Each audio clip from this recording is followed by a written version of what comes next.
Atasının şəhadətindən 3 ay, 10 gün sonra dünyaya gəlib. Onun doğum günündə dünyaya gəlib. Allah haqqı, siz qız görürsünüz, ancaq yəni oğlan da, yəni hərəkətləri, gücü, qüvvəti.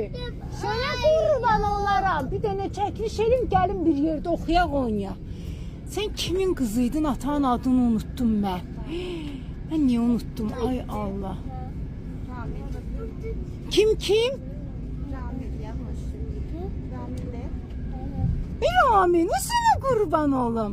Kızım sen de atanın adını unuttun. Şehidimizin adı neydi?